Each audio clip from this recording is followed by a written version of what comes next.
안녕하십니까. 이번 자녀 미팅 발표를 진행하게 된 지능형 신경공학연구실 소속 석사과정 이준석입니다. 제가 이번에 발표드릴 논문은 Age-based emotion recognition in an immersive virtual reality environment from local activity to brain network feature입니다. 본 논문의 저널은 Biomedical Signal Processing and Control로 임팩트 팩터는 5.76, 5.076, 엔지니어링 바이오메디컬 분야에서 Q2에 랭크된 저널의 논문입니다. 우선 감정 인식에 대해 말씀드리겠습니다. 감정이란 소셜 인터랙션, 러닝, 퍼셉션을 포함하는 인간의 인지에 필수적인 역할을 합니다. 최근 HCI 기술의 발달로 인해 사람들은 컴퓨터가 인간의 감정을 이해하고 인식할 능력을 갖출 것으로 기대하며 많은 분야에서 유망한 가능성을 보여주고 있습니다. 실제로 의사들은 의식장애 환자의 감정 상태를 모니터링할 수 있는 가능성을 확인하였고, 컴퓨터 게임, 원격 교육, 뉴로마케팅과 같은 분야에서도 사용자의 감정을 인식하고 피드백하여 사용자의 선호에 맞는 최적의 서비스를 제공할 가능성에 대해 확인하였습니다. 감정 인식 연구의 경우 얼굴 표정, EEG, ECG 등 다양한 모달리티를 사용하여 연구가 진행되고 있습니다. 특히 EEG의 경우 높은 수준의 인지 과정과 관련이 있고 효과적으로 감정을 반영하기 때문에 감정 인식 분야에서 빠르게 성장하고 있는 연구 분야 중에 하나입니다. 대부분의 EEG 기반 감정인식 연구의 경우 감정을 유발하는 비디오, 사진과 같은 논이머시브한 2D 자극을 사용합니다. 하지만 2D 자극을 통해 느끼는 감정과 실제 환경과 같은 3D에서 느끼는 감정에는 큰 차이가 존재할 것입니다. 실제로 선행 연구 결과에서 2D는 감정의 깊이가 결여되어 있고 실제 어플리케이션과 차이가 있을 수 있다고 합니다. 따라서 본 연구에서는 감정을 유발하는 3D VR 비디오를 사용하여 몰입형 3D VR 환경에서 유도된 감정을 인식하고자 하였습니다. 또한 VR을 사용한 최초의 감정 데이터셋을 개발하고자 하였습니다. 본 연구에서는 15명의 남성과 10명의 여성, 총 25명의 피험자가 실험에 참여하였습니다. 실험에 사용된 자극의 경우 3D VR 비디오를 사용하였는데, 영상은 네거티브의 경우에는 상하이 랜드마크, 오른쪽 그림과 같이 놀이공원의 귀신의 집 같은 데서 찍은 영상을 사용하였고, 뉴트럴 같은 경우에는 스트릿, 그냥 그 길거리, 일상적인 길거리 영상을 사용하였습니다. 또한 파지티브 같은 경우에는 학교에 파티하는 영상을 사용하였습니다. 각 모든 영상의 길이는 4초이고 각 카테고리별로 파지티브, 뉴트럴, 네거티브 각 카테고리별로 각각 20개의 비디오로 구성되어 있다고 합니다. 실험은 다음과 같이 캡을 쓰고 전극을 부착한 뒤에 그 위에 VR 기기를 착용하여 실험을 수행하였다고 합니다. 실험 패러다임에 대해 자세히 말씀드리겠습니다. 실험은 다음 그림과 같이 진행이 되었는데, 우선 피험자들은 자극을 받기 전 3분 정도 릴렉스 타임을 가졌습니다. 이후 랜덤하게 선택된 비디오 그룹을 시청하게 되는데, 이 비디오 그룹 같은 경우에는 아래와 같이 두 개로 나뉘게 됩니다. 하나의 그룹을 시청한 뒤에 일정 시간 휴식을 가지고 난 후 나머지 시청하지 않았던 그룹의 비디오를 시청하게 됩니다. 이 과정을 총 2번 반복하여 수행하게 되고, 따라서 각 참가자별로 총 120개의 트라이얼을 수행하게 됩니다. 또한 각 비디오를 시청하기 전에 3초의 힌트가 주어지고 4초짜리 비디오를 시청한 뒤에 실제 본인이 느꼈던 감정에 대해 설문조사를 수행하였다고 합니다. 다음은 데이터 전처리 부분인데, 본 연구에서는 25명의 피험자 중 6명의 피험자는 데이터 퀄리티에 문제가 있어서 제외를 하고 19명에 대해서만 분석을 수행하였다고 합니다. 채널은 오른쪽 그림과 같이 59개의 채널을 사용하였는데, 이 논문에서는 ROI를 나누어서 채널을 표시를 하였는데, 실제 분석에서는 ROI를 나누지 않고 전체 채널에 대해서 분석을 수행하였습니다. 또한 측정된 데이터는 베이스라인 커렉션과 파워 프리퀀시 인터퍼런스 제거, 알티팩트와 노이즈 트라이얼을 제거하였다고 기술이 되어 있는데, 본 논문에서 이 데이터 전처리에 관한 부분에 대해 좀 자세한 설명이 나와 있지 않아서 필터링을 적용한 건지, 또 이 부분의 경우에는 노치 필터를 적용한 건지, 알티팩트를 제거하기 위해 ICA 같은 기법을 사용하였는지에 대한 설명이 좀 나와 있지 않아서 좀 파악이 어려웠던 부분이 있었습니다. 다음 피처 익스트랙션 부분입니다. 피처의 경우에는 세타, 알파, 베타, 감마 총 4가지 주파수 대역에 대해 각각 아래와 같이 파워 피처와 네트워크 피처를 추출하였다고 합니다.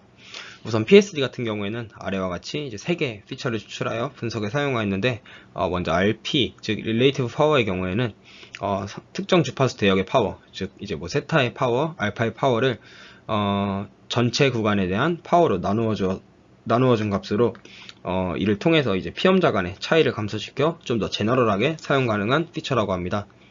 또한 뇌 비대칭에 관한 지표로 RASM과 DASM이 사용되었다고 하는데, 이는 이제 오른쪽 수식과 같이 왼쪽 채널의 RP 값을 이제 오른쪽 채널의 RP 값으로 나누어 주거나, 왼쪽 채널의 RP 값에서 오른쪽 채널의 RP 값을 빼주거나, 이런 식으로 계산이 된다고 합니다.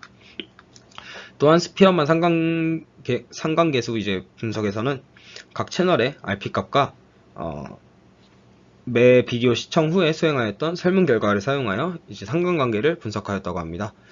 상관관계 분석은 아래와 같이 분석이 되었다고 합니다. 마지막으로 PLV 같은 경우에는 역시 마찬가지로 아래와 같이 3개의 피처를 추출하였는데, MPLV 같은 경우에는 채널별 PLV의 평균값으로 구하고자 하는 채널과 연결된 모든 채널들 사이에 이제 PLV 값들을 평균하였다고 합니다.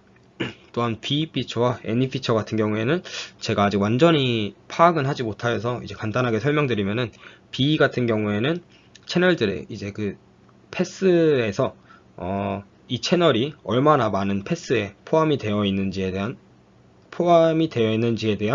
이제 지표를 나타내고, NE 같은 경우에는 이제 그 노드의 효율성, 즉 이제 각 채널이 가지는 이제 효율성을 나타낸다고 합니다.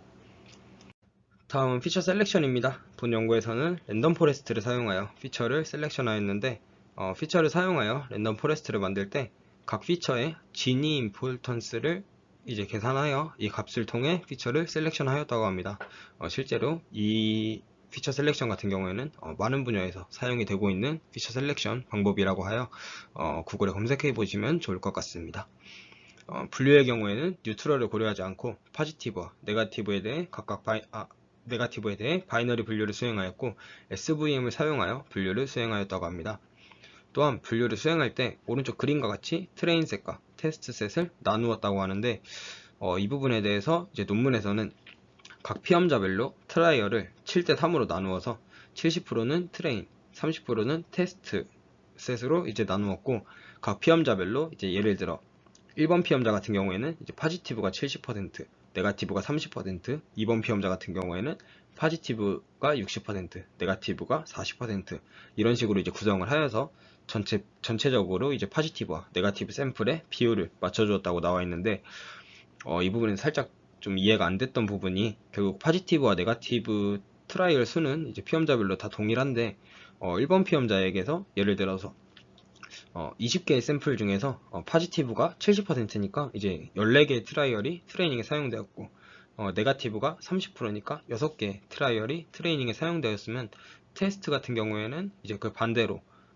포지티브에서 6개, 네거티브에서 14개, 이런 식으로 이제 사용된 게 아니라 트레인 셋과 이제 비율이 보시면은 이제 똑같이 나와 있는 것으로 보아 테스트 셋도 뭐 포지티브가 70%, 네거티브가 30% 이런 식으로 구성이 되어 있는 것 같은데, 이를 통해서 제가 이제 파악하기로는 이제 일부 트라이얼 수를 날렸는지 아니면은 어떤 식으로 이제 이 포지티브와 네거티브를 나눈 건지에 대해 좀 파악이 안 됐는데, 논문에도 좀 자세히 기입이 되지 않아서 이 부분은 좀 아쉬웠었고, 그냥 단순히 이렇게 폴드를 나누는 게 아니라 그냥 흔히 사용하는 5폴드, 10폴드 혹은 뭐 리브온 크로스 밸리데이션, 리브온 아웃 크로스 밸리데이션과 같은 기법을 사용하면 좀 더 좋지 않았을까라는 생각을 하였습니다. 어쨌든 이 과정을 총 10번 반복하여 이제 분류 정확도를 산출하였다고 합니다. 다음은 리절트입니다.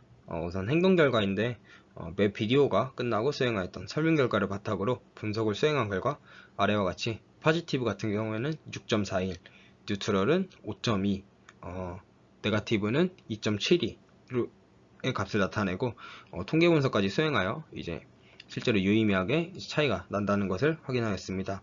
이를 통해서 논문에 사용한 VR 비디오가 감정을 성공적으로 유발시킨다는 것을 확인할 수 있었습니다. 다음은 RP 피처에 대한 토품의 결과입니다. 결과를 보시면은 이제 각 주파수 대역별로는 좀 차이가 존재하지만, 네거티브, 뉴트럴, 포지티브 이 세 컨디션 간에는 좀 뚜렷한 차이는 확인되지 않았습니다. 그나마 그림을 보고 좀 확인할 수 있었던 부분은 이제 세타 밴드에서 네거티브와 포지티브의 이제 후두엽의 액티베이션 차이를 보시면은 포지티브에서 좀 더 이제 강한 액티베이션을 보이고 네거티브에선 상대적으로 좀 포지티브 대비 약한 액티베이션을 보이는 것을 확인할 수 있었고, 이 외에는 이제 크게 좀 두드러진 차이를 보이지는 않았습니다. 물론 이에 대해서 논문에서 추가적으로 뭐 통계 분석을 수행하거나 이런 결과는 확인되지 않았습니다. 또한 스피어만 상관계수를 사용하여 토포맵을 그렸을 때 세타와 알파 후두부에서는 설문 결과와 이제 양의 상관관계를 보이는 것을 확인하였고, 베타와 감마에서는 이제 후두부에서 설문 결과와 음의 상관관계를 보이는 것을 확인할 수 있었습니다. 이 검정 네모 같은 경우에는 이제 통계적으로 유의미한 채널을 나타낸다고 합니다. 다음은 분류 결과입니다. 본 연구에서는 포지티브, 네거티브, 바이너리 분류를 수행하였습니다. 우선 3개의 PSD 피처를 사용하였을 때 RP 피처의 경우 이제 모든 주파수 대역에서 모든 주파수 대역을 사용한 경우 이제 정확도가 73.77%로 가장 높은 정확도를 보였고, 각 주파수 대역별로 확인해 봤을 땐 세타에서 70%가 넘는 정확도를 보였습니다. 이후 감마 대역도 어느 정도 이제 높은 분류 성능을 보이는 것을 확인할 수 있었습니다. 또한 RASN과 DASN 피처를 사용하였을 때는 모두 이제 70%가 넘지 않는 상대적으로 RP 대비 많이 낮은 분류 성능을 보이는 것을 확인할 수 있었습니다. 또한 3개의 PLV 피처를 사용하여서 이제 분류를 수행한 경우 이제 모든 피처가 이제 70%가 넘지 않는 좀 낮은 기존의 PSD 피처 대비 좀 상대적으로 낮은 분류 성능을 보이는 것을 확인할 수 있었습니다. 다음은 결론입니다. 본 연구에서는 3D VR 비디오를 사용하여 감정을 유발시키는 이제 EEG 데이터셋을 개발하였고, 행동 데이터 결과를 통해 효과적으로 본 실험이 이제 감정을 효과적으로 유발시킨다는 것을 확인하였습니다. 또한 파워 피처와 네트워크 피처를 사용하여 분류를 수행하였을 때 RP 피처에서 73.77%의 분류 성능을 얻었고, 또한 세타와 감마 대역에서 이제 높은 분류 성능을 얻었습니다. 실제로 세타 대역의 경우에는 이제 선행 연구 결과에서 긍정적인 감정의 경우 세타 파워가 증가하고 부정적인 감정의 경우 세타 파워가 감소한다는 결과가 있었고, 감마의 경우에도 이제 정서적 처리와 관련이 있다는 선행 연구 결과가 있어서 이 선행 연구 결과들과 본 연구의 이제 실험 결과가 일치하는 것을 확인할 수 있었습니다.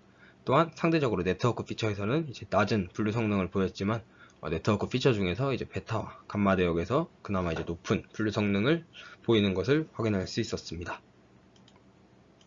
다음은 크리티시즘입니다.